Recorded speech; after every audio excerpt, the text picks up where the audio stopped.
noches a todos los presentes. Vamos a continuar con nuestro estudio en el libro de Juan, en el capítulo 16, los versículos 12 al 15.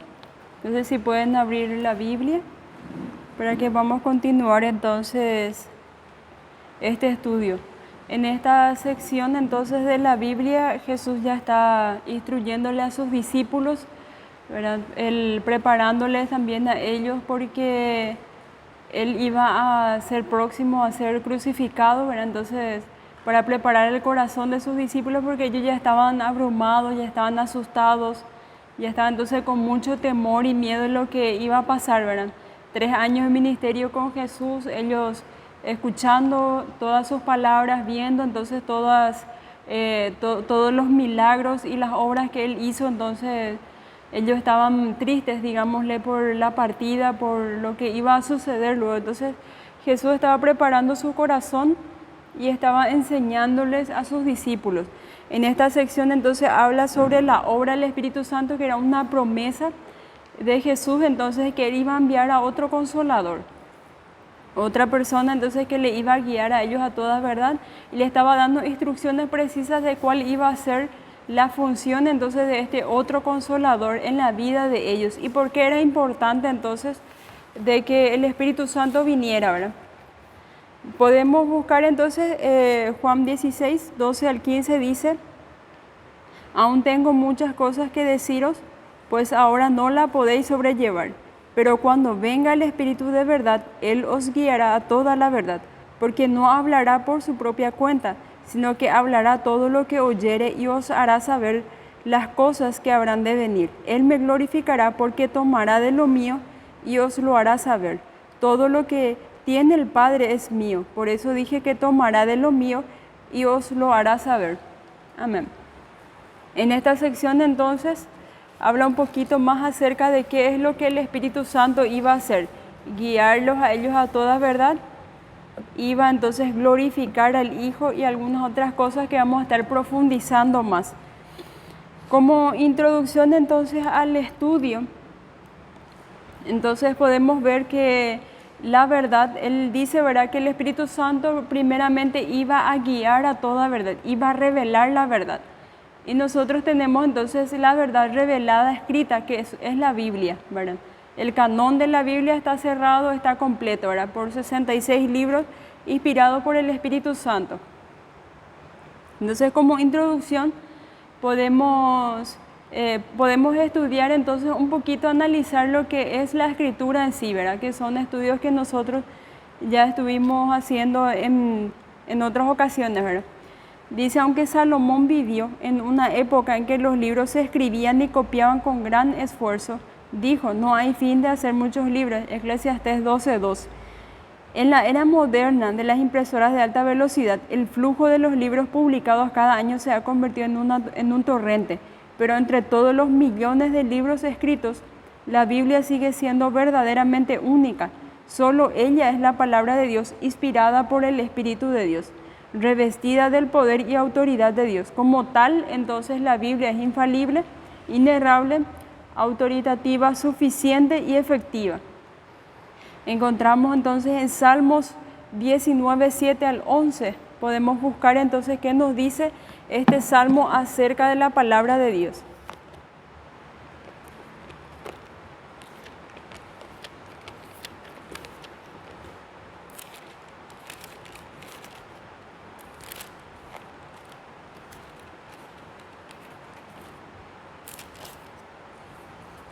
Si es que alguien encuentra primero, entonces puede leer bien fuerte. Salmos 19, 7 al 11.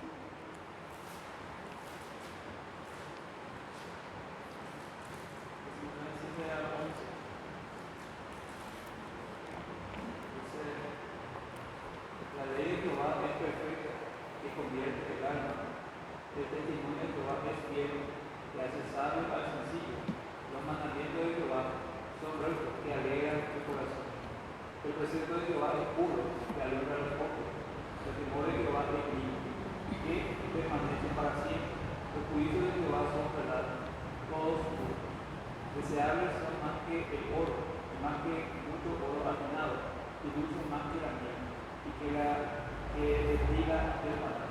Tus siervos es además amonestados con ellos, en guardar hay coraje de la verdad. Amén.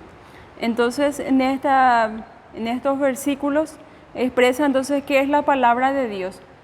Y podemos nosotros apreciar todos estos adjetivos, entonces todas estas palabras que se utilizan aquí, si nosotros realmente también tenemos un corazón predispuesto hacia la palabra de Dios. Bueno, el valor de la Biblia entonces es incomparable como tal. La palabra de Dios debemos obedecerla, estudiarla, honrarla y defenderla. Entonces encontramos muchos versículos en la Biblia que nos insta siempre a obedecer, estudiar de día y de noche, no apartarnos a izquierda ni a derecha, ¿verdad? Honrarla, defenderla si es necesario, porque en estos últimos tiempos entonces defender la Escritura también se ha vuelto algo primordial, ¿verdad? Entonces algo necesario.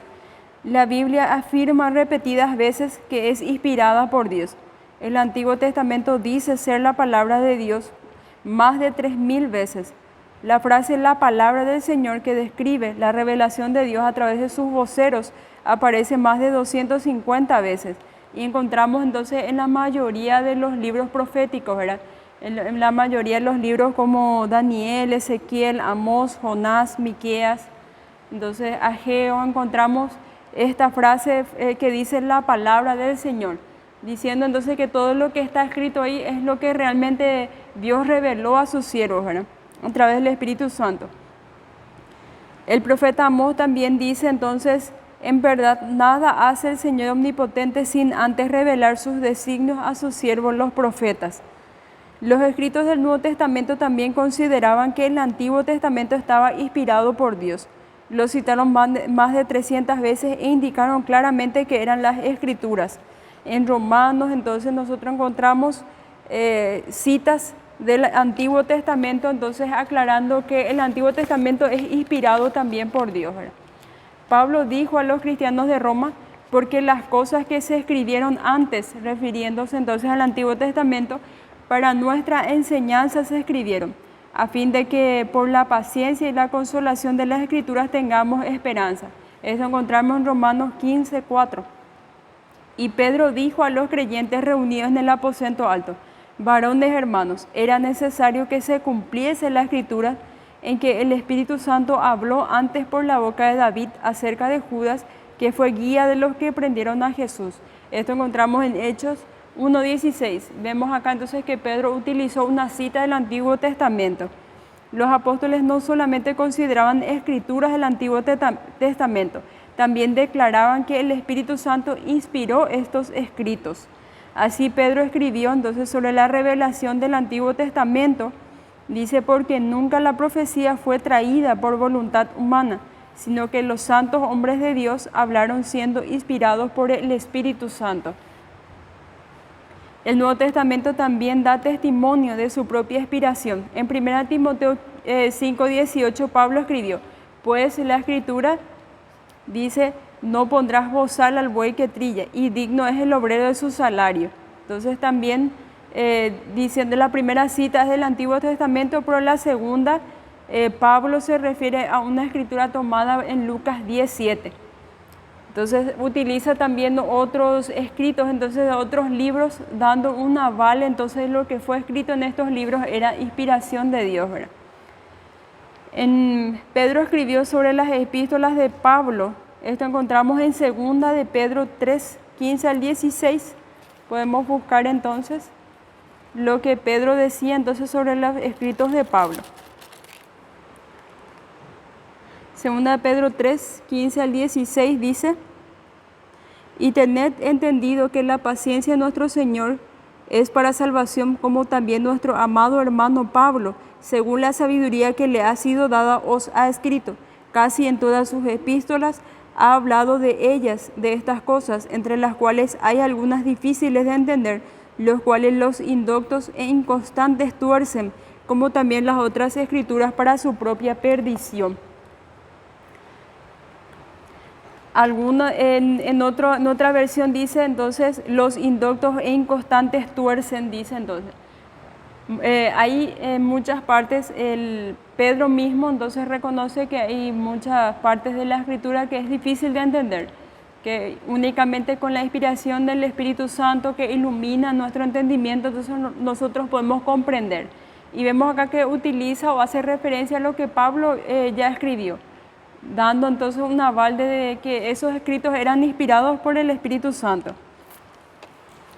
El libro de Apocalipsis entonces también en su inicio dice, en su versículo inicial, la revelación de Jesucristo que Dios le dio para manifestar a sus siervos las cosas que deben suceder pronto, y lo declaró enviándolo por medio de su ángel a su siervo Juan. Eso encontramos en Apocalipsis 1:1, dando entonces una referencia de que fue inspirado por el Espíritu Santo, ¿verdad? Entonces vemos nosotros acá que la Escritura en realidad es inspirado por el Espíritu Santo. ¿Por qué estudiamos esta parte, verdad? Porque es importante que nosotros podamos considerar la Biblia como tal, para que nosotros podamos también honrar lo que está escrito ahí, estudiarla, valorar, ¿verdad? Como Pablo también, o sea, que como está escrito en la Escritura, de cuidar nuestra salvación, ¿verdad? Dice, la Biblia en su totalidad afirma ser la palabra de Dios, pero ¿puede verificarse esta afirmación? Podemos decir que la palabra de Dios, entonces, o sea, que la Biblia es la palabra de Dios. ¿Hay alguna forma de poder entonces verificar esto? ¿Qué hechos de respaldo se puede organizar para demostrar que la Biblia es inspirada divinamente, ¿verdad? Y hay entonces algunas evidencias. La primera, entonces, es la unidad de la Escritura, la unidad en sus escritos, ¿verdad? Los críticos se deleitan en señalar los vacíos de narración. Los vacíos de narración generalmente los críticos suelen encontrar en aquellos escritos, entonces, ya sea novelas, ya sea libros, ¿verdad? Películas, programas de televisión, suelen analizar entonces para ver qué consistencia hay en sus escritos o qué consistencia hay en la narración, ¿verdad? Entonces suelen ellos señalar esos errores, ¿verdad? Muchas veces nosotros encontramos videos en YouTube que nos dicen, por ejemplo, los errores en tal película, ¿verdad? Error de continuidad o error en alguna cosa que es presentado, ¿verdad? Y vemos que la Biblia no ha sido exento de críticos, que lo han leído, han analizado, han estudiado para encontrar esos errores en la narración. Pero entonces vemos que ninguno de los críticos ha podido encontrar un vacío en la narración. Y debemos considerar que la Biblia fue escrita en un periodo de aproximadamente 1600 años, por más de 40 autores humanos y distintos trasfondos de amplia diversidad. Y esto es muy importante, porque las personas entonces de diferentes trasfondos o de diferentes estratos sociales tienden a tener también una mentalidad distinta o una visión distinta entonces de lo que les rodea.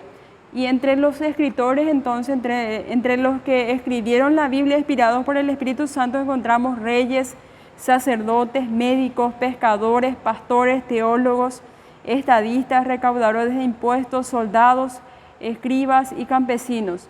Y no contiene vacíos en la narración. Los hechos y verdades específicos de la Biblia son perfectamente consecuentes, desde el principio hasta el final, lo cual significa que es veraz cuando afirma que su autor es Dios verdadero y omnisciente. El segundo argumento de la veracidad de la Biblia es la precisión científica. Entonces, el segundo es la precisión científica. Todo lo que está escrito entonces en la Escritura hay hechos entonces que han demostrado la ciencia, ¿verdad? Han verificado la ciencia de que eran ciertas. Aunque no pretende ser un tratado científico, sus descripciones de los hechos observables y de los procesos naturales son precisas. Por ejemplo, en Isaías 55:10 describe el ciclo hidrológico. Desciende de los cielos la lluvia y la nieve y no vuelve allá, sino que riega la tierra. Solo en el siglo XVII descubrió William Harvey el significado vital del sistema circulatorio del cuerpo humano. Y sin embargo, miles de años antes la Biblia ha declarado que la vida entonces de la carne está en la sangre. El mundo de la Mesopotamia antigua creía que la tierra era plana, pero en Job 26:10 dice que Dios ha trazado un círculo sobre la superficie de las aguas, en el límite de la luz y las tinieblas. Luego describe a la tierra como un globo circular. Igualmente Job 38:14 asemeja a la tierra en un sello cilíndrico. Es como la arcilla bajo el sello, que significa que gira sobre su eje. En Isaías 40:22 declara que Dios está sentado sobre el círculo de la tierra, mucho antes entonces de que se comprobara de que la tierra era circular, porque antes entonces ellos creían que la tierra era plana. Entonces vemos también que hay otros hechos científicos que en la Biblia declara entonces que podemos demostrar. Dice: la primera y la segunda ley de la termodinámica son fundamentales para toda la ciencia, pero aunque no se formularon sino hasta el comienzo de la revolución industrial, los dos se implican en las escrituras. Entonces el comienzo de la revolución industrial ya es muchísimo antes, años antes de que se escribieran esto, era muchísimo antes se escribió y ya se estableció. La primera ley determina que la energía se conserva, esto es, no puede crearse ni destruirse. En Génesis 2:2-3 da la razón por la cual la energía no puede crear. La actividad creadora de Dios ha cesado, pero su obra de preservación de la creación asegura que la energía no puede destruirse. Entonces la obra ha cesado, pero no se puede destruir, ¿verdad? Eso se preserva gracias al poder de Dios, ¿verdad? Que sostiene todo con la palabra de su boca. Eso es lo que dice la Escritura, ¿verdad? Que nosotros vimos también eso en teología sistemática, que no es como una gran máquina que funciona solo, sino que Dios entonces sostiene todo con la palabra por la palabra que fue dicha, entonces por su boca fue entonces creado todo, y todo se sostiene así. Y así es como no puede destruirse. La segunda ley de la termodinámica dice: el principio según el cual la entropía, el desorden, se incrementa constantemente. Así todo lo que hay en el universo se deteriora. El origen de la segunda ley de la ciencia está en Génesis 3:1-24. La desobediencia de Adán y Eva no solo zambulló a la raza humana en la ruina del pecado, también tuvo un efecto catastrófico en el universo físico. Pablo entonces escribió, podemos buscar Romanos 8:20-22, entonces lo que Pablo escribió acerca de este hecho. Si es que alguien lo encuentra antes, puede leer bien fuerte.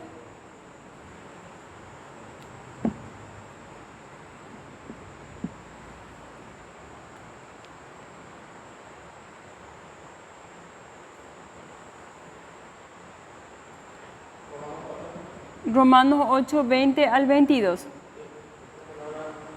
Porque la creación fue sujetada a vanidad, no por su propia voluntad, sino por causa de que la sujetó a esperanza. Porque también la creación misma será libertada de la esclavitud de corrupción a la libertad gloriosa del Hijo de Dios. Porque sabemos que toda la creación gime a una, y a una está con dolores de parto hasta ahora. Gracias. Entonces vemos ahí la descripción de lo que sucede con la creación. No solamente el pecado destruyó entonces la comunión que el hombre tenía con Dios, y el pecado destruye también. Por el pecado nosotros venimos a experimentar la muerte como raza humana, ¿verdad? Sino que toda la creación entonces entra dentro de esto y cae dentro de esta ruina, ¿verdad? Y ahí vemos entonces que la segunda ley de la termodinámica aparece, ¿verdad? Todo va de orden a desorden. Todo entonces se destruye, todo se deteriora. Vemos que por causa entonces de que toda la creación también entra dentro de este deterioro por causa de la desobediencia del hombre, vemos que aparecieron cardos, aparecieron espinos, ¿verdad? Que ya son versículos después de la creación, como una maldición. La tierra está maldita entonces por causa del pecado del hombre. Y está esperando entonces la manifestación gloriosa, o sea que la segunda venida del Señor, en el que todos ellos también van a ser liberados, ¿verdad?, de esa maldición. La precisión histórica también de la Biblia es verificada repetidas veces por los descubrimientos arqueológicos.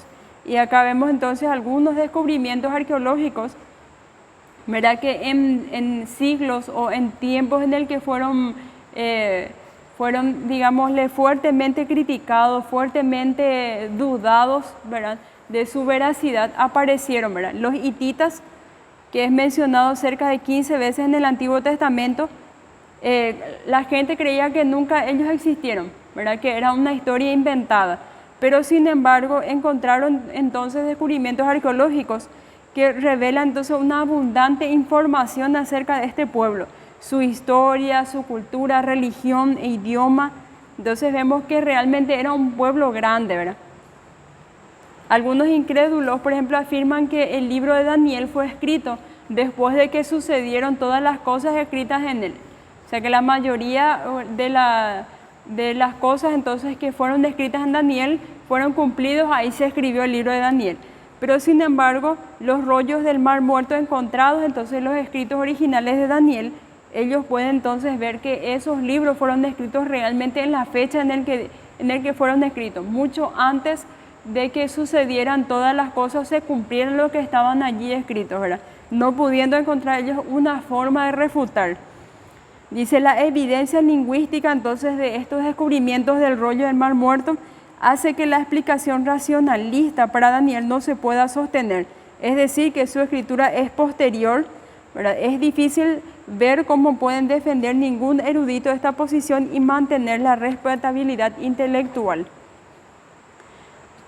Otro, entonces, resumiendo la contribución de la arqueología a la sustanciación de la precisión histórica bíblica, describe entonces que es perfectamente cierta que la arqueología bíblica ha hecho mucho por corregir la impresión que había en el exterior al final del siglo XIX y la primera parte del siglo XX, que es entonces en los tiempos en el que más entonces se atacó la Biblia, diciendo entonces que algunas historias no eran veraces, que muchas cosas se habían inventado, ¿verdad? Y sin embargo con la arqueología ellos pudieron demostrar, ¿verdad? También hay otros entonces que podíamos mencionar, que son entonces los descubrimientos, ya sea del arca de Noé, entonces también fueron descubrimientos, se descubrió entonces también Sodoma y Gomorra, se descubrió entonces la estatua de sal de la esposa de Lot y muchos otros entonces descubrimientos arqueológicos que realmente avalan que todo lo que está escrito en la Biblia y las historias entonces que nosotros encontramos allí realmente sucedieron, ¿verdad? Dice, una evidencia más convincente de que la Biblia es la palabra de Dios es la profecía cumplida.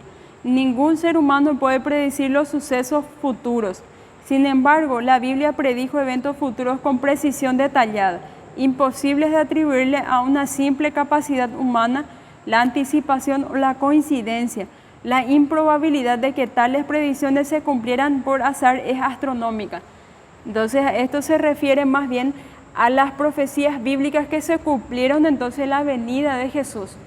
Vemos nosotros que a lo largo del Antiguo Testamento, vimos ya que fue escrito en un periodo de años de demasiado tiempo, era 1600 años, diferentes personas escribieron entonces las profecías acerca del Señor Jesús. No fue solamente una persona que escribió acerca de esta venida, ¿verdad? Acerca del ministerio, la muerte y resurrección de Jesús.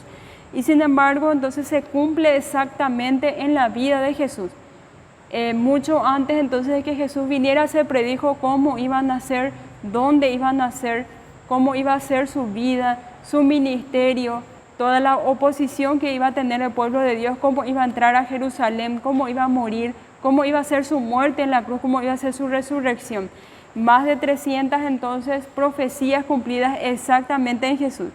Y vemos que no puede ser una coincidencia, tampoco a alguien se le pudo haber ocurrido, ¿verdad?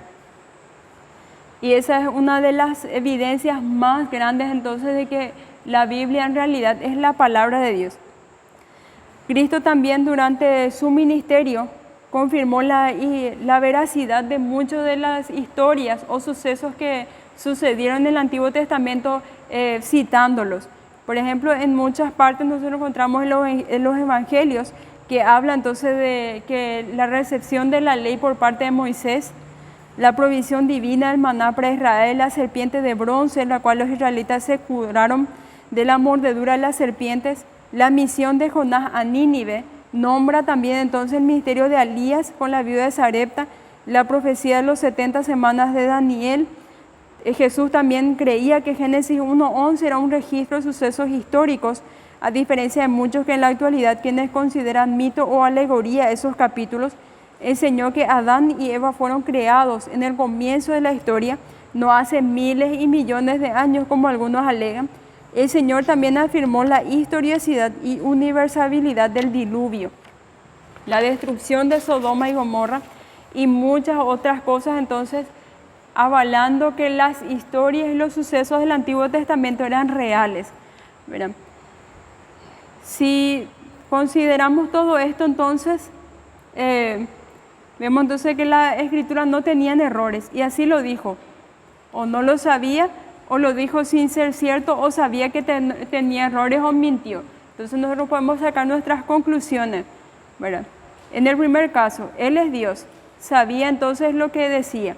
En el segundo caso no es Dios, y en el tercer caso es el diablo, ¿verdad? Pero Jesús hizo más que autenticar la revelación dada en el Antiguo Testamento. También prometió revelar una verdad nueva a los discípulos mediante el Espíritu Santo, cuyo ministerio posterior a Pentecostés había estado explicado desde el 15:26.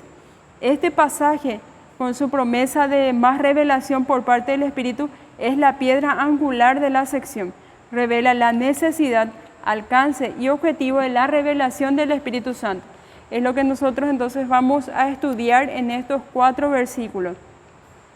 La piedra angular entonces de la sección de todo lo que el Espíritu Santo iba a hacer y por qué era necesario de que viniera, ¿verdad? Entramos entonces en la explicación del primer versículo que nos toca estudiar, que es el 16:12.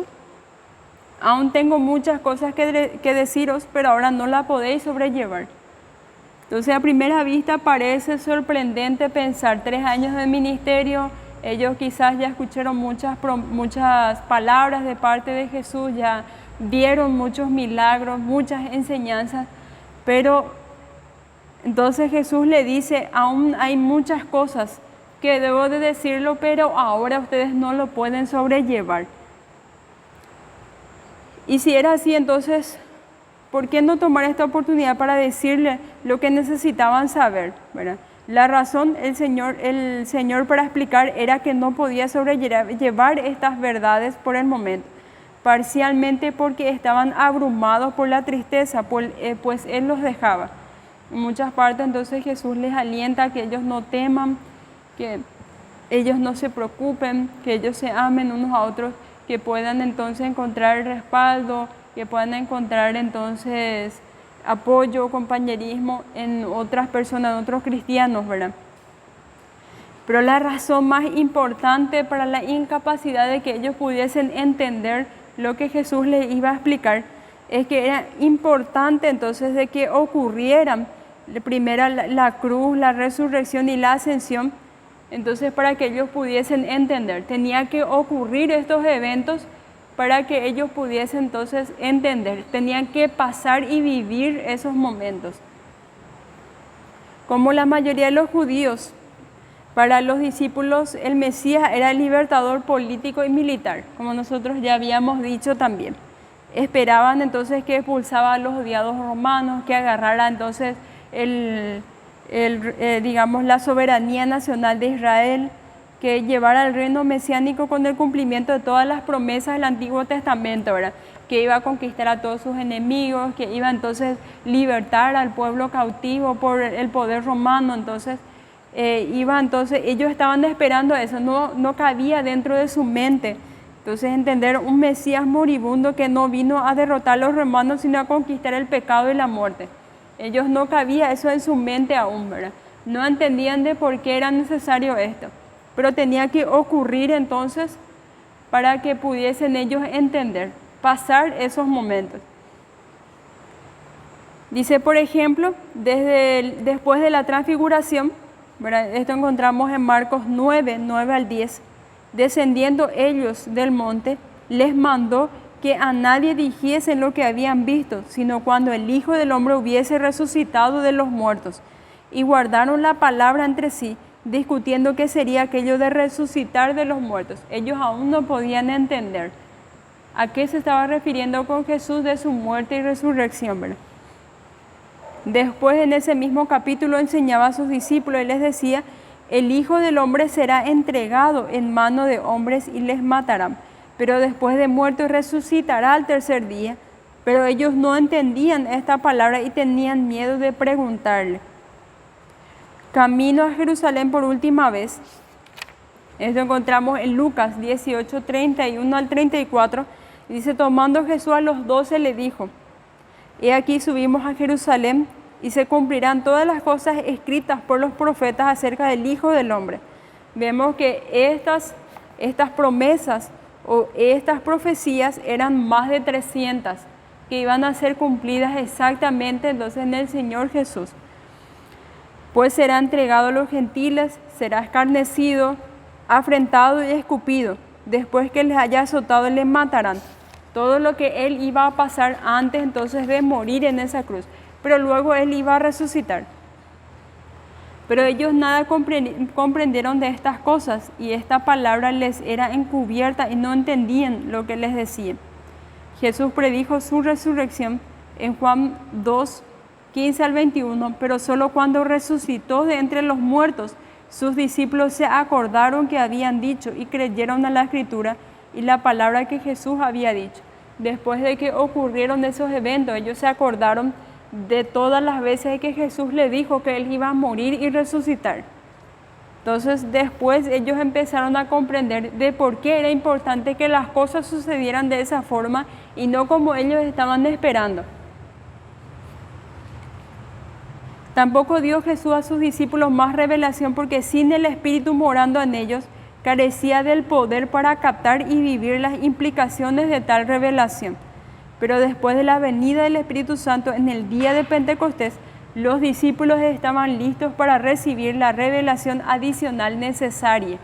Entonces necesitaban ellos que el Espíritu Santo morase en sus corazones para que ellos pudiesen entonces ser iluminados, para ser trabajados por el Espíritu Santo, para que ellos pudiesen comprender todo lo que necesitaban. En el versículo 13 dice: pero cuando venga el Espíritu de verdad, Él os guiará a toda la verdad. En las Escrituras nosotros encontramos muchos nombres para el Espíritu Santo. Alguna vez se dice Espíritu Santo, Espíritu de Dios, Espíritu de verdad, haciendo referencia a lo que iba a hacer, ¿verdad? La función del Espíritu en ese momento. Entonces en este caso dice Espíritu de verdad. ¿Por qué? Porque este Espíritu iba a guiarles a ellos a toda la verdad. Y hay una verdad escrita, ¿verdad?, que es la Escritura que Él mismo inspiró. Y hay una verdad encarnada que es entonces Jesús.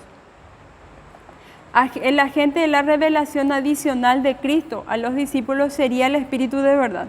Además de hacer efectivas las promesas de Cristo en ellos, de convencer al mundo de pecado, de consolar a los seguidores de Jesús, el Espíritu también guiaría a los discípulos a toda la verdad.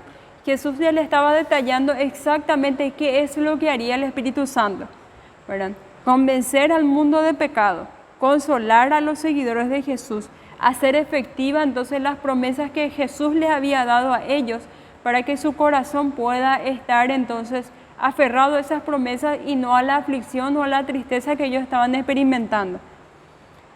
Esa promesa, como la del 14:26, se refiere a la revelación sobrenatural del Espíritu sobre Cristo y su enseñanza.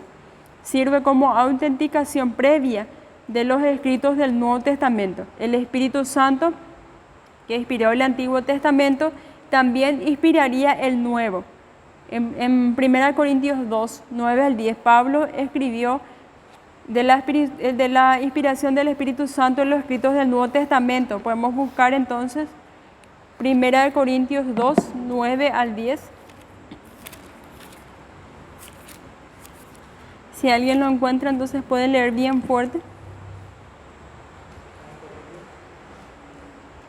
2, 9 al 10.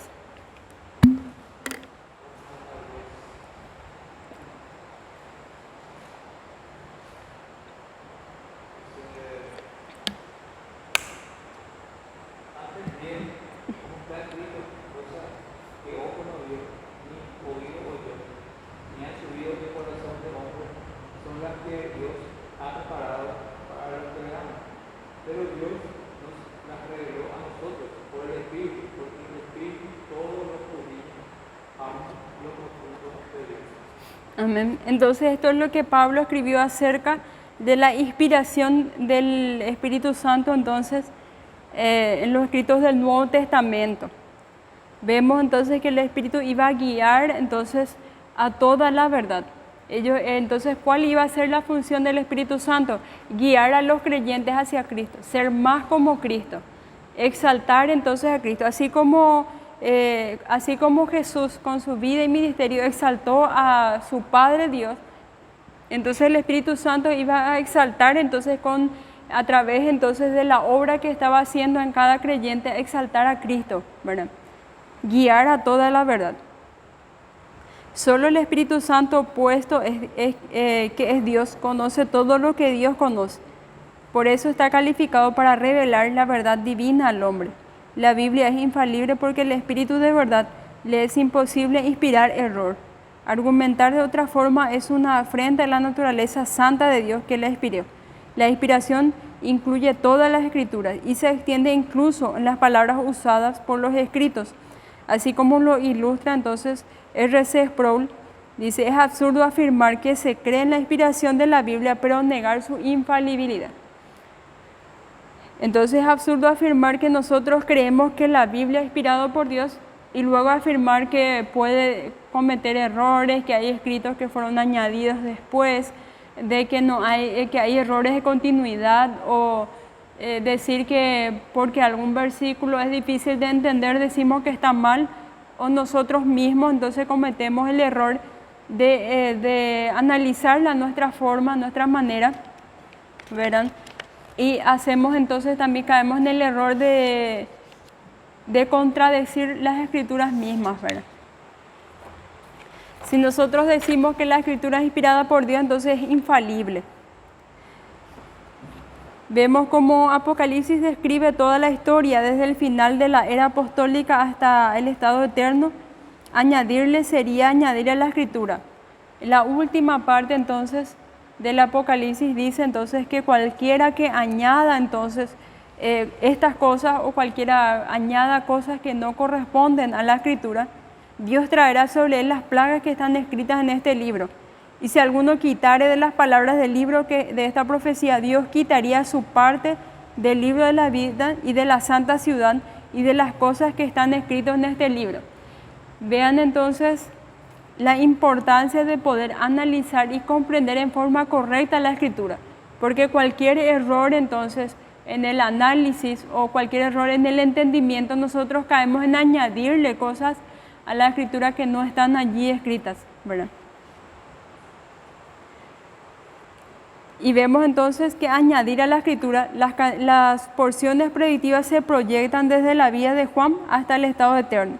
Cualquier pronunciamiento profético se entrometería en el dominio de esta cobertura y se constituiría en adición o sustracción del contenido de Apocalipsis. Podemos quitar o agregarle cosas que no están allí, ¿verdad? Por lo tanto, el libro final de la Biblia también es el producto último de la profecía neotestamentaria y también marca el final del canon del Nuevo Testamento, pues el don profético fue el medio escogido divinamente para comunicar los libros inspirados del canon. Ahora entonces ya no podemos decir que hay más escritos de la Biblia porque ya está cerrado, ¿verdad? El canon de la Biblia.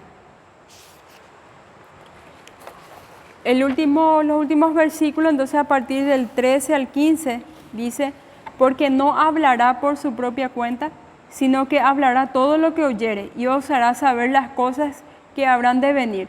Él me glorificará porque tomará de lo mío y os lo hará saber.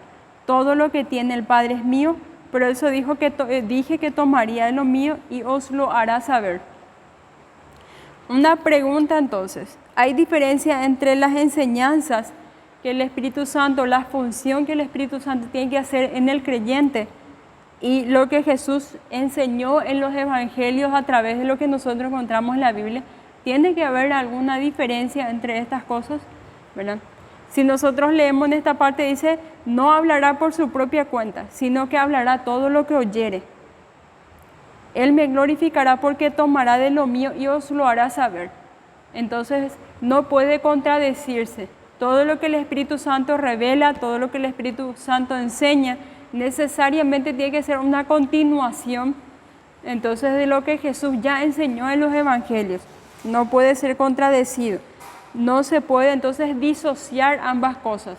No podemos ver a un Espíritu Santo que es más libertino, un Espíritu Santo que quizás juega con el juicio de la gente, que le hace hacer cosas que no son, que escapan dentro del orden y de lo que es correcto moralmente, y ver a un Jesús entonces que explícitamente habla entonces de arrepentirse porque el reino de los cielos ha llegado, ¿verdad? Arrepentirse, volver a Dios, arrepentirnos de nuestros pecados, hacer bien las cosas, y vemos un Espíritu Santo que le hace hablar entonces lenguas que no se entiende, ¿verdad? Entonces una disociación de las funciones de ambos no puede ocurrir según esto, ¿verdad? La dirección del Espíritu Santo siempre va a ser consecuente entonces a la voluntad de Dios revelada en la Biblia. Nunca nos llevará a violar los principios de la palabra de Dios. Cuando habla a través de las escrituras que inspiró. Después de todo, estar lleno del Espíritu comienza con permitir entonces que la palabra de Cristo more en abundancia en nosotros. Compárese entonces en Efesios 5, 18, nosotros encontramos todo lo que implica ser lleno del Espíritu Santo, pues la espada del Espíritu es la palabra de Dios. Podemos buscar Efesios 5, 18.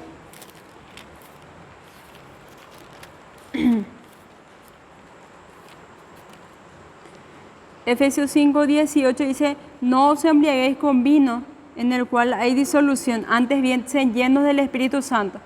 Y después dice: hablando entre vosotros con salmos, con himnos, cánticos espirituales, cantando y alabando al Señor en vuestros corazones. Entonces dice, ¿qué implica ser lleno del Espíritu Santo? Hablar entre vosotros, o sea, entre los hermanos, entonces, con salmos, himnos, cánticos espirituales, cantando y alabando al Señor en vuestros corazones. Y luego entonces da una serie de enseñanzas de lo que implica entonces cómo va a afectar ser lleno del Espíritu Santo en una vida diaria, ¿verdad? Someterse los unos a los otros. Dice entonces que el marido pueda entonces amar a su esposa, que la esposa entonces pueda respetar al esposo, que se pueda someter así como el marido se somete a Cristo y Cristo entonces a su padre. También dice entonces, habla de que los hijos tienen que respetar a los padres, que entonces los amos tienen que ser, de cómo tienen que tratar a sus empleados, ¿verdad? Entonces una serie de enseñanzas de cómo el estar lleno del Espíritu Santo afecta en la vida diaria, ¿verdad? Encontramos en esos escritos. Específicamente el Espíritu Santo hará saber a los discípulos las cosas que habrán de venir. Esta frase, como la promesa anterior, según la cual el Espíritu guiaría a los discípulos a toda la verdad, se refiere todo al Nuevo Testamento. El Nuevo Testamento comprende la historia completa, desde Pentecostés hasta el estado eterno. Además contienen todas las cosas que pertenecen a la vida y a la piedad. Habiendo prometido que el Espíritu Santo revelaría la verdad a los discípulos, el Señor les dio el propósito final de la revelación del Espíritu Santo. Jesús le dijo: Él me glorificará, porque tomará de lo mío y os lo hará saber. Todo lo que tiene el Padre es mío, por eso dijo que tomará de lo mío y os lo hará saber. El ministerio del Espíritu Santo entonces es glorificar a Jesucristo, haciendo saber la verdad sobre Él, tal como Cristo glorificó al Padre, revelándole entonces a través de su vida perfecta, su ministerio y su obra aquí en la tierra. El Espíritu no apunta hacia Él mismo, entonces el Espíritu no busca entonces hacia Él mismo un ministerio aparte o un ministerio disociado entonces del Padre y del Hijo, sino que hacia el Hijo, ¿verdad? Algunos cristianos pasan por alto cuando se centran más en los dos y las bendiciones del Espíritu Santo que en Jesucristo y su obra, ¿verdad? Dice, también recibiría iluminación de los sucesos venideros. Él destaparía la verdad a medida que los discípulos crecieran en capacidad y comprensión espiritual. Esto es muy importante, ¿verdad? Como para ir terminando y englobando. En nuestros versículos nosotros podemos encontrar, ¿verdad? Empieza con: tengo muchas cosas que decirles, pero no pueden ustedes ahora mismo sobrellevar. Y empieza a decir entonces cuál es lo que el Espíritu Santo haría: guiar a toda la verdad, guiar al creyente hacia Cristo. ¿Por qué entonces? Para que Cristo pueda ser glorificado. A través de que nosotros estemos llenos también del Espíritu Santo, demostremos entonces una diferencia en nuestra conducta que va a tener una consecuencia en nuestra vida diaria. Pero este conocimiento y este crecimiento y toda la revelación del Espíritu Santo que pudiese Dios querer revelarnos, entonces también está ligada a nuestro compromiso con la lectura de la Escritura. En una madurez, un proceso. Pero así como uno entra a la escuela, por proceso se le va enseñando materia, se le va enseñando entonces contenidos difíciles. No puede a un niño de primer grado darle entonces lo que es física cuántica o matemática aplicada avanzada, ¿verdad? No se le puede. Entonces tiene que haber un proceso, ¿verdad? Un proceso de enseñanza con mucha paciencia. Entonces eso es lo que el Espíritu Santo básicamente hace en cada creyente. Nos ayuda a nosotros a crecer a través de procesos, ¿verdad? Y ese proceso muchas veces es a través de aflicciones, a través de cosas que nosotros pasamos en nuestras vidas, pero mucho más entonces a través de la Escritura que es inspirada por Él mismo, ¿verdad?